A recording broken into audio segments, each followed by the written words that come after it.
दोस्तों, जब मैंने 2007 में अपने बिजनेस की जर्नी स्टार्ट करी थी, उस समय मैं कुछ होलसेलर और डिस्ट्रीब्यूटर से प्रोडक्ट लेता था और मार्केट में घूम घूम करके उसको रिटेलर दुकानदार को बेचा करता था। उसके बदले मुझे कुछ कमीशन या फिर प्रॉफिट मिल जाया करता था। तो कुछ दिन काम बहुत अच्छा चला। उसके बाद मैंने सोचा कि क्यों ना मुझे अपना फर्म का कोई नाम रख लेना चाहिए और जो ज़रूरी रजिस्ट्रेशन होता है वो सब करा लेना चाहिए। इसके लिए मैं अपने एक रिलेटिव के पास गया, जहां पे मुझे जानने का मौका मिला कि इस काम को और बेहतर तरीके से कैसे किया जाए, जो भी रजिस्ट्रेशन होता है वो क्या क्या होते हैं और मुझे ज़रूरत है कि नहीं। मैंने उनसे बात करी कि मैं अपना फर्म का रजिस्ट्रेशन लेना चाहता हूं और साथ ही साथ मैं उसके लिए जो वैट वगैरह होता है वो भी लेना चाहता हूं। तो उन्होंने मुझे कहा कि इतना सब कुछ करने की ज़रूरत अभी है नहीं, तुम्हारा व्यापार छोटा है, तुम अभी ऐसे ही काम करो। मैंने सोचा कि वो काफ़ी दिन से काम कर रहे हैं, इसलिए मुझे उन्होंने सही ही सुझाव दिया। तो मैं कुछ दिन तक और उसको कंटिन्यू किया, जो भी मैं कर रहा था उसको वैसे ही कंटिन्यू किया। मैं सादे पुर्जा पे उनको बिल बना करके देता था और उसके बदले पेमेंट लेता था। कुछ दिनों बाद मुझे जरूरत पड़ी कि मैं अपने फर्म का नाम रखूं, क्योंकि सभी लोग कहते थे कि भैया आपका फर्म का नाम क्या है, तो मैं उन्हें कुछ बता नहीं पाता था। तो मैंने सोचा कि क्यों ना अपने फर्म का एक नाम रख लिया जाए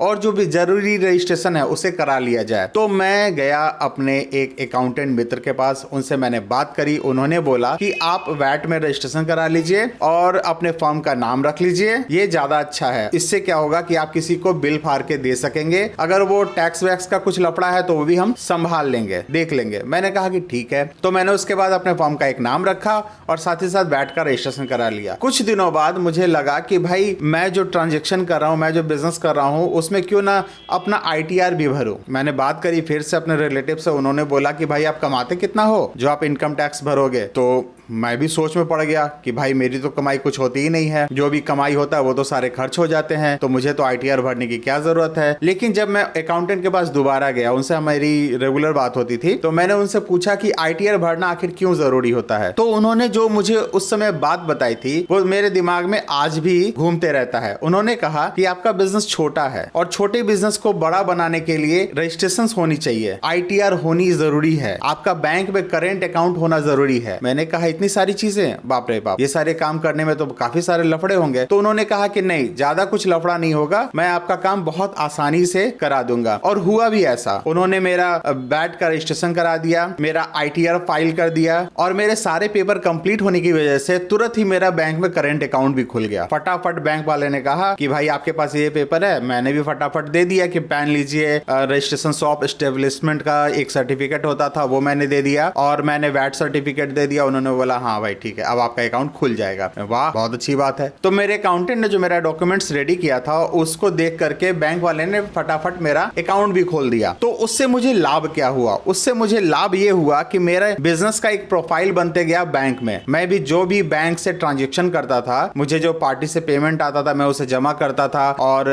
मैं जो होलसेलर या फिर डिस्ट्रीब्यूटर को पेमेंट करता था वो चेक के द्वारा करता था। तो मेरा बैंक में एक रिलेशन बन गया। उस रिलेशन को बनने से क्या हुआ कि जब मुझे कभी कुछ जरूरत पड़ता था लोन का तो वो मुझे आगे रखते थे। वो कहते थे कि भाई आपका तो काफी ज्यादा पुराना अकाउंट है और आप अच्छा ट्रांजैक्शन कर रहे हैं, आप ITR भी फाइल कर रहे हैं, तो आपको लोन दिया जा सकता है। और जैसे ही मैंने प्रपोजल डाला और उन्होंने फट से मेरा लोन अप्रूव कर दिया। दोस्तों, आसपास के लोग मुझे अक्सर ये बात कहते रहते थे कि बैंक जल्दी किसी को लोन देता ही नहीं है। मैं तो सोच में पड़ गया कि भाई मुझे इतना जल्दी कैसे दे दिया। और अच्छे अच्छे लोग जिनका बिजनेस चल रहा है, जो अच्छा ट्रांजेक्शन कर रहे हैं, उनको लोन नहीं मिला। तो बाद में मुझे ये बात पता चला कि वो सिर्फ कच्चा बिजनेस करते थे। ट्रांजैक्शन तो अच्छा होता था लेकिन सारा कच्चा होता था। मुझे ज्यादा पैसे खर्च नहीं करने पड़ते थे। मुझे अकाउंटेंट का 2 से 3 हजार रुपए सालाना खर्च करना पड़ता था और साथ ही साथ मुझे ITR जो फाइल करना होता था उसके लिए मैं साल का 1,000 रुपए देता था। और ज्यादातर ट्रांजेक्शन जो बैंक से होते थे उससे मुझे सुविधा ही होती थी। किसी को पेमेंट देना है और लेना है तो उसमें मुझे बहुत सुविधा होता था बैंक अकाउंट होने से। तो ये तो मेरा काम और आसान हो गया था। तो मैं ये देखा कि भाई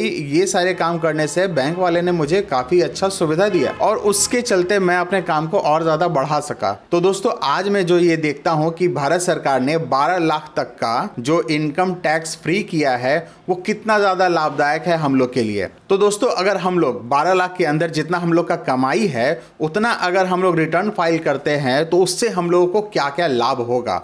सबसे पहले तो आपका एक प्रोफाइल बनेगा कि आप इतना पैसा कमाते हैं, उसके बदले आपका एक क्रेडिट मार्केट में बनेगा। आप जब भी आईटीआर अपना किसी बैंक के पास, किसी प्राइवेट फर्म के पास दिखाएंगे तो वहां पे आपका लोन, किसी भी तरह की कोई काम होगी वो जल्दी हो जाएगी। आप अगर कोई बाइक, कार, होम लोन लेना चाहते हैं तो वो आपको तुरंत मिलता है उस आईटीआर के बेसिस से, क्योंकि बैंक वाले आपको कैसे समझेंगे कि आप इस लोन को लेने के बाद चुकाने में सक्षम है कि नहीं, आपके आईटीआर से। आप कितना पैसा कमाते हैं, आप कुछ भी बोलिए, उससे कोई फर्क नहीं पड़ता अगर आपके पास आईटीआर फाइल किया हुआ है कि नहीं। अगर आपके पास आईटीआर फाइल किया हुआ है तो आपको कोई दिक्कत नहीं है। बैंक देख लेगी कि आप इतना कमाते हैं और आप इस लोन को चुका सकते हैं, उसके बदले आप उसको लोन दे देगी। तो अगर आप भी कोई रोजगार करते हैं, बिजनेस करते हैं, तो आपको अपने फर्म का रजिस्ट्रेशन करा लेना चाहिए, जो कि बिल्कुल मुफ्त है। उद्योग आधार आप खुद से करा सकते हैं या फिर किसी भी साइबर कैफे में जाएंगे तो वहाँ पे आराम से हो जाएगा। वो उद्योग आधार ले करके आप बैंक में जाएंगे तो बैंक वाले आपका करेंट अकाउंट खोल देंगे। तो अगर आपका करेंट अकाउंट खुल जाता है, आप उसमें ट्रांजैक्शन करते हैं, अगर आप अपना आईटीआर भरते हैं, जितना आप कमाते हैं उतना, तो उस बेसिस पे आपको काफ़ी ज़्यादा सुविधाएं मिलती हैं। एक तो ये हो जाएगा कि बैंक में आपका प्रोफाइल बन जाएगा, और जब बैंक से आप ट्रांजैक्शन करेंगे तो इन फ्यूचर जो मुद्रा लोन है और भी कोई लोन है तो वो सारी सुविधाएं आपको मिल पाएगी। मैंने कई लोग को देखा है कि वो बिजनेस अच्छा कर रहे हैं लेकिन उनके पास किसी भी तरह का बिजनेस प्रोफाइल नहीं है, उनका कोई करेंट अकाउंट नहीं है, ना कोई वो आईटीआर जमा करते हैं, जिसके कारण जब वो बैंक में जाते हैं तो कहते हैं सर हमको लोन चाहिए। और बैंक वाले पूछते हैं कि कितने का ट्रांजैक्शन है आपका, तो सर मेरा तो 5 लाख रुपया महीने का ट्रांजैक्शन है। तो बोले कि दिखाइए, बैंक स्टेटमेंट लेके दिखाइए। बोले बैंक स्टेटमेंट सर वो तो नहीं है। क्यों, करेंट अकाउंट नहीं है? बोले नहीं सर, करेंट अकाउंट तो नहीं है, हम तो कच्चा लेते हैं और कच्चा दे देते हैं। तो बोले भाई इससे हमको कैसे पता चलेगा कि आप कितने का ट्रांजेक्शन करते हैं? चलिए आप आईटीआर दिखाइए, आप कमाते होंगे, इनकम टैक्स रिटर्न भरते होंगे। सर वो भी नहीं भरते हैं। अरे तो हम कैसे समझेंगे कि आप जो पैसा हमसे लोन लेंगे उसको चुका भी पाएंगे? ना आपके पास बैंक ट्रांजैक्शन है, करंट अकाउंट है नहीं, आईटीआर आप भरते नहीं है, तो कैसे हम आपको लोन दे देंगे? किस बेसिस पे दे देंगे? और वही लोग जाकर के बोलते हैं कि बैंक वाला तो सुनता नहीं है, हम तो लोन के लिए गए थे, बैंक वाला कुछ सपोर्ट करता ही नहीं है। तो अगर आप अपना बिजनेस मजबूत करना चाहते हैं और आगे बैंक से सपोर्ट लेना चाहते हैं तो आपको अपना एक करेंट अकाउंट खुलवाना होगा, साथ ही साथ आईटीआर भी भरना होगा लगातार, जितना आप कमाते हैं उतना। उससे आपको आगे बहुत ज्यादा फायदा होगा। और अगर आप बिना सरकार के नजर में आए कोई बिजनेस करना चाहते हैं तो बिजनेस ज्यादा दिन तक टिकेगा नहीं, आगे बड़ा होगा नहीं, बढ़ेगा नहीं, जिससे आपको ज्यादा लंबे समय तक फायदा मिलेगा नहीं। तो दोस्तों ये वीडियो अगर आपको काम की लगी है तो वीडियो को लाइक कीजिएगा, चैनल को सब्सक्राइब कीजिएगा। मिलता हूं अगली वीडियो में, तब तक के लिए नमस्कार।